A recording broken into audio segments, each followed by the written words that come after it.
Dear learners, welcome back to another session of Research Methodology for Tourism and Hospitality Management course. We have completed 5 weeks course so far. If I rewind from the beginning, do you remember in the very first class we discussed on the types of research? And in the week 2 we discussed the qualitative research techniques. Week 3 about quantitative research. Week 4 we discussed on review of literature, and in the last week we covered sampling process. In the last module, in detail we have gone through how to ensure the quality of qualitative researchers. I have given you some reference materials and some research papers. If you go through these materials, you can improve your understanding on the research process. Learners, this week we are going to have a very important part of the research methods class.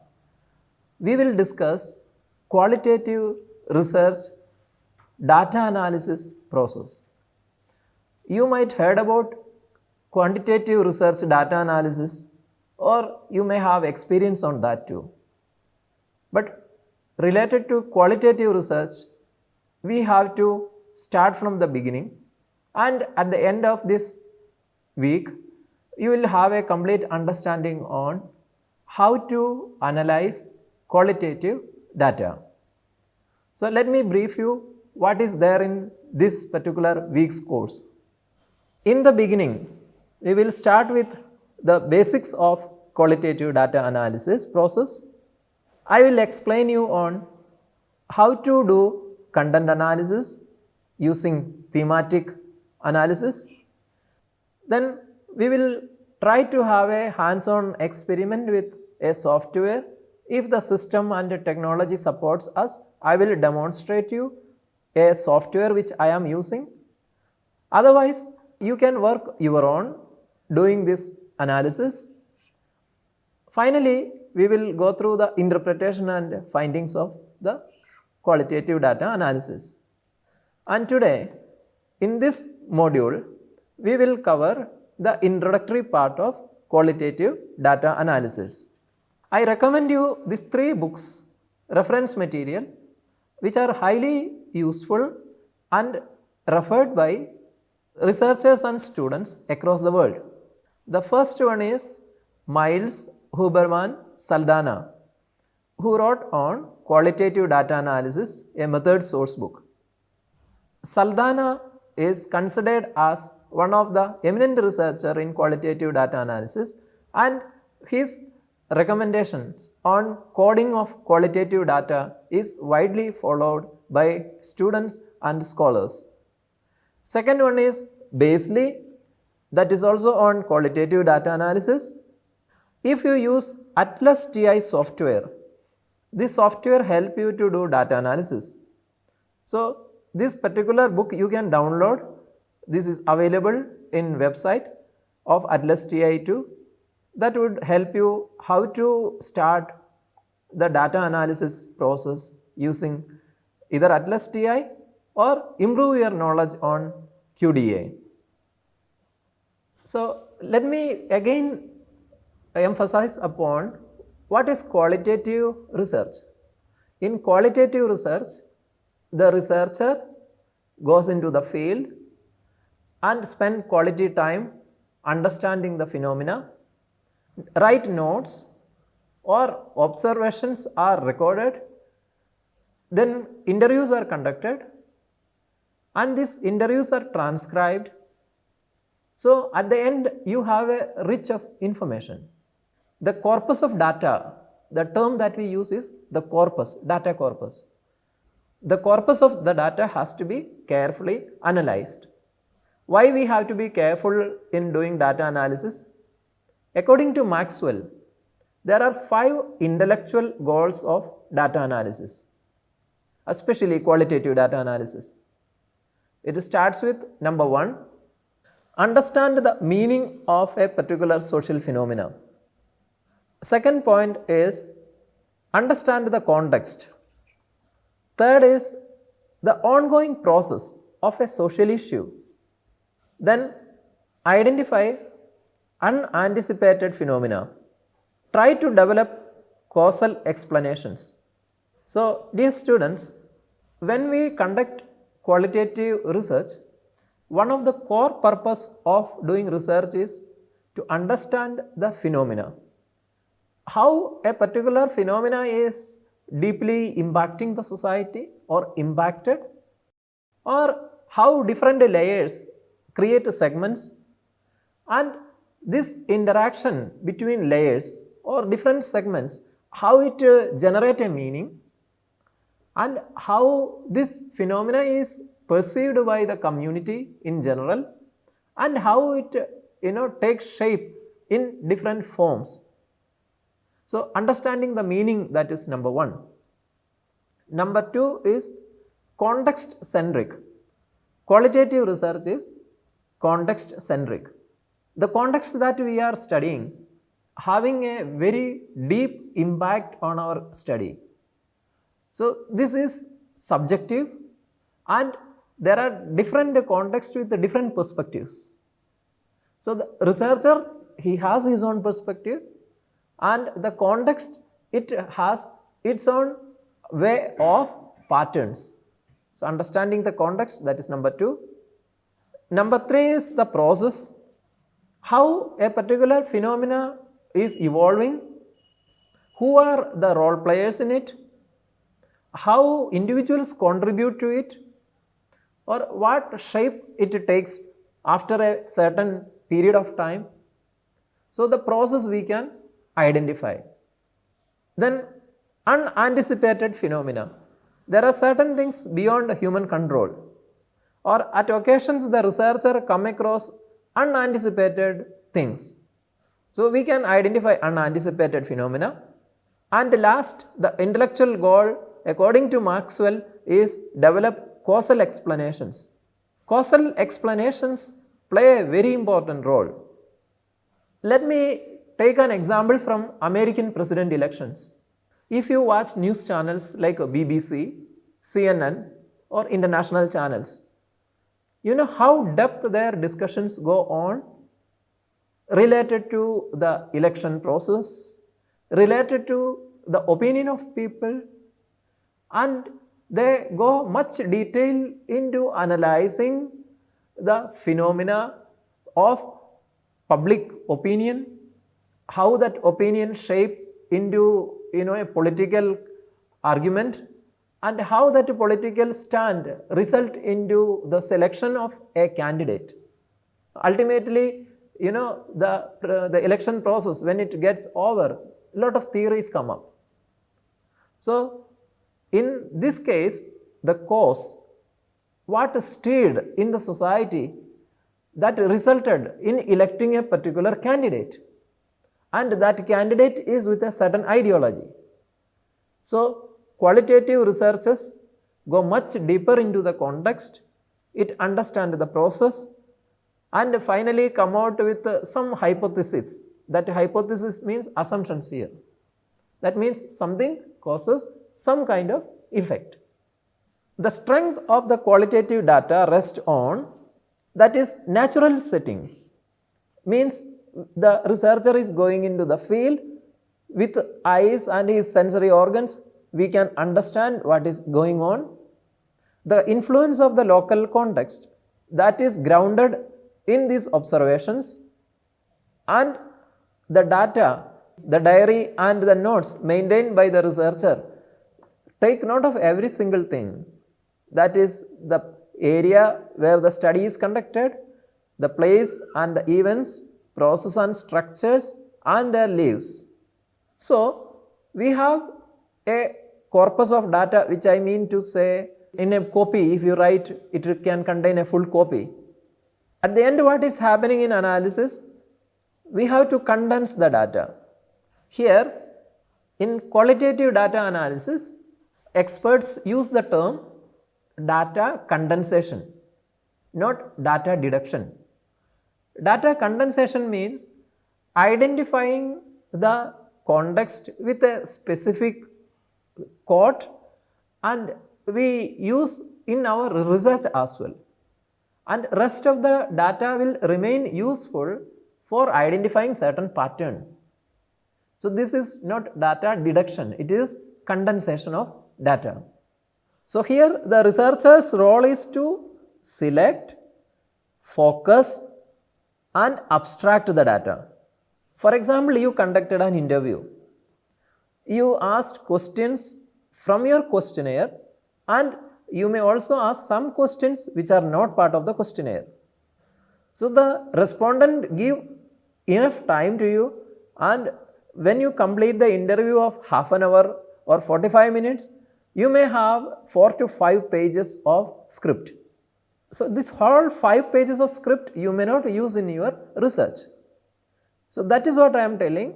You have to select, and whatever you have selected, then you have to focus upon building up a relationship or an understanding. Ultimately, that understanding of yours will reflect in the abstract of the data. So the next part is data display. Data display means how you organize the information and how you connect the information and draw conclusion. So organizing the data to assembly of the data to drawing conclusion. This is a process. So two terms here we discussed. One is data condensation and the second one is data display.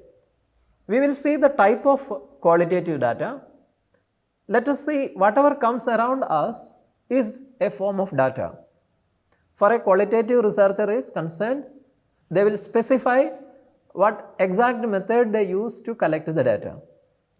Say for example, we have seen conducting focus interviews, group discussions, or we may collect secondary information in the form of interviews telecasted in radio, TV or any news channels, or in the form of content available in the website, pictures or video content, short videos, reels.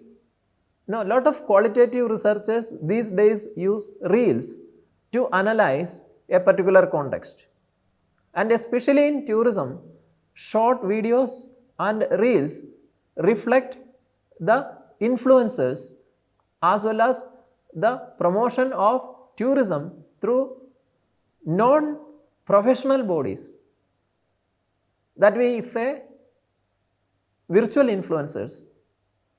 So that is also data. How we take this data, that is number one. And the second part is data collection, that normally involves using the local settings with a close proximity. See, just imagine you opened a website of a particular tour operating company. What is shown before you? You find the moving videos, or you may find the attractive packages. When researcher goes to the field, the observation takes place very closely. Slowly the researcher gets attached to that context. This observation impact the perspective of the researcher at times. So what we hear, can it be objective? Just imagine your case. After this session, you may go to a city or you may go to a nearby the street where you want to have a cup of tea. And what is going around you? You will see several things.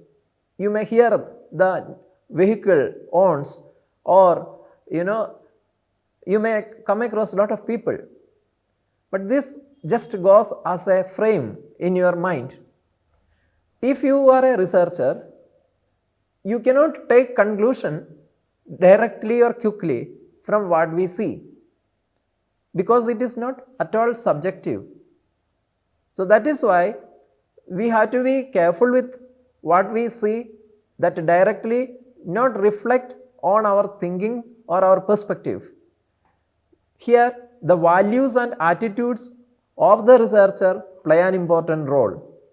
That means if you are the researcher, you are the scholar, you have to develop your approach very clearly and your belief systems, attitudes and values that you will keep before you evaluate a particular phenomena and come to conclusions.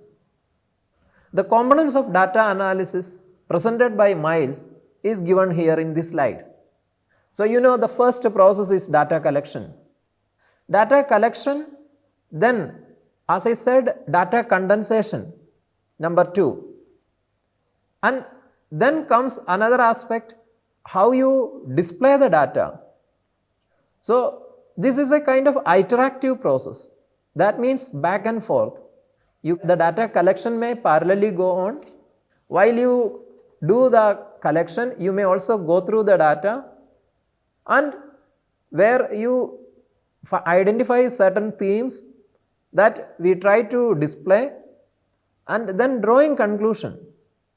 This process is a recursive process according to Miles, because you have to repeatedly go through the transcript and familiarize yourself with the data.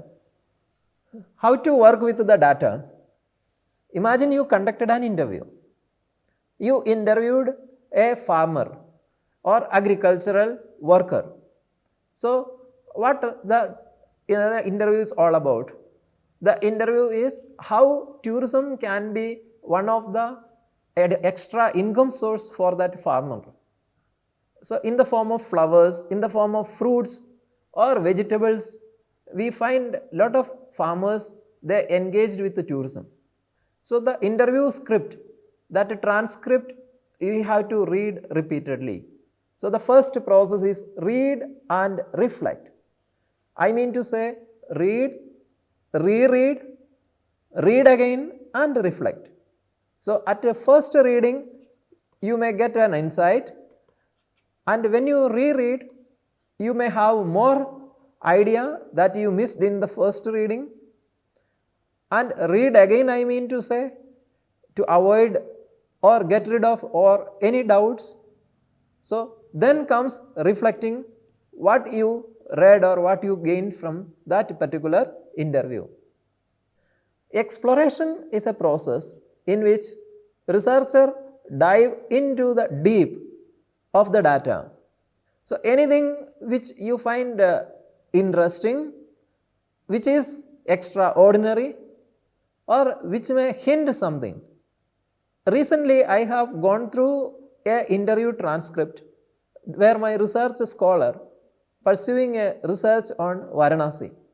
So, the study area is on the dharmashalas or mathas of Varanasi.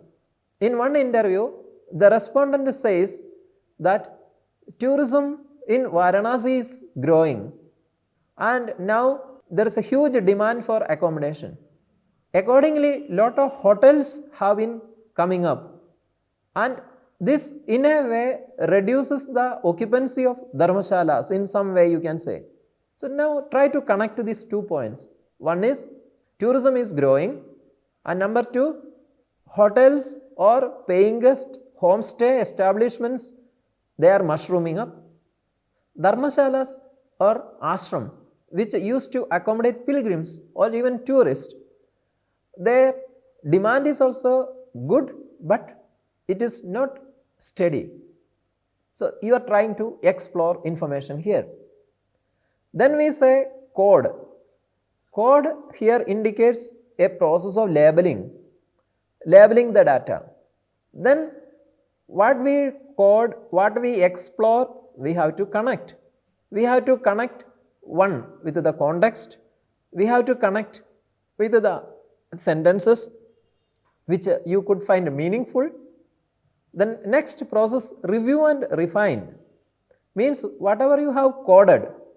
Imagine code is like a brick. Several bricks create a wall for a building, and when all the 4 walls are having a roof, and when it is properly constructed, you can say it is a building. So, qualitative data bricks here are the codes, and these walls are, we are trying to connect it with some meaning. After you refine, you get a clarity on what you are doing.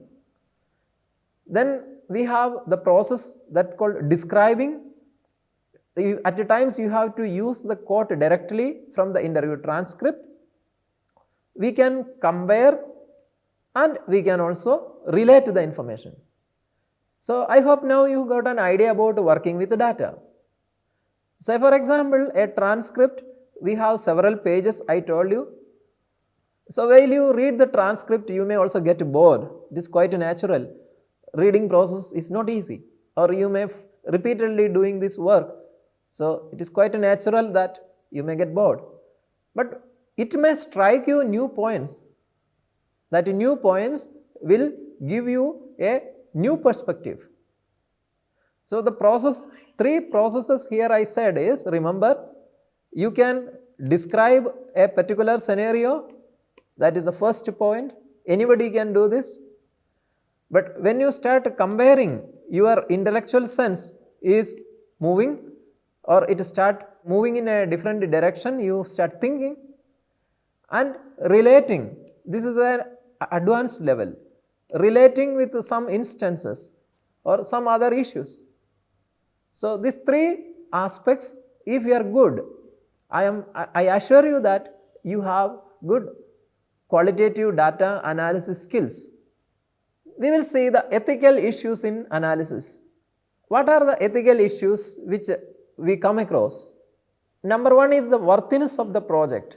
Is the study worth? Then who is going to say, is the study worth? Your supervisor or the expert group whom you are interacting with. And what contribution it can give? This is also important. See, it is the claim of the researcher that I did research in this area and my research is going to contribute in such and such manner. So you should have strong defending points that your project is worth. Second aspect is the collection of data, what design that you form and how you make or how you design your analysis. Then in the second stage, you find the competence. Do you really have the competence to carry out the study, or it is just superficial? I mean, you are drawing conclusion just looking here and there the data, or the data is not rich at all. Another ethical issue is related to the consent aspect. When participants give their responses, they were participating voluntary, or did you threaten them at any point of time that you must give your this particular information? Or the researcher communicated the research goals to the respondent properly? And if your research is dealing with the children or vulnerable populations, be extremely cautious. You should have due approval from whether from parents or from your research ethics committee. You cannot get good data if the participants are not voluntarily joining your work, and you cannot hide also some fact and say we never know the exact transcript content, because in a qualitative research there would be several pages of your transcript. So when you write the findings, intentionally are you hiding some fact or you are creating some ambiguity? This also will impact upon the ethical issues. The ethical issues continued in this slide as well. Benefits, cost and reciprocity. We are investing time and we are also giving our effort, our energy is spent. So how you are going to gain out of it? I mean to say, a good study is the real outcome for a researcher. And never influence your participants by offering money in advance, that I will give you this much of money. At times you find if somebody reveals some information, it will harm them. There could be different type of risk. There could be a kind of after impact. If somebody gives you a certain statement and you reveal it in your research. So harm and risk factor should be taken due care of. And you should be honest enough. And you should also trust the respondent. The researcher cannot fake the identity. In my personal view, hiding your identity to collect data, it does not suits to or it does not justify the ethical aspect of research. At times, the readers may also feel betrayed, or if you give any incorrect information or false information in your work.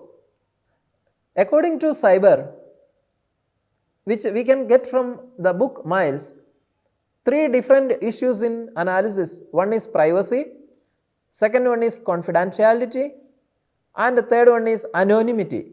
These three aspects are very important. Privacy means how one control the information given by somebody else, and the confidentiality aspect means you or your organization, how you are going to maintain the secrecy of the data. That also involves data security these days. Anonymity here means the lack of identifiers. That means who gave the information, the respondent's details. When you watch TV interviews, you may find the face of the respondent is usually masked or blurred. So the three ethical issues of research a researcher should pay attention to: one is privacy, second one is confidentiality, and third one is anonymity. Then last few points to mention here is intervention and advocacy. How your own ideology clash with the respondent at times, and sometimes it may go with argumentation. That should not happen. Then the integrity and quality of the research work. You have to be careful when you do your work, and your integrity matters a lot. So according to Adler, insufficient, selective or misleading reports or findings, this is not at all fair, and it leads to poor science. That means our research, if it is like just reflecting one side of the story, or it may have misleading fact, it will not match with the research ethics. Let us conclude here. Dear scholars, today we have gone through the beginning part of data analysis. We have seen how different researchers highlighted the importance of qualitative data analysis, and at the end we discussed the importance of research ethics while following data collection and analysis. And in the coming module, we will be going into the detail of the analysis process. I hope you understood whatever we have discussed today. You may also go through the reference material I shared in the beginning of this lecture. If you have any problems, please come back to me. Thank you.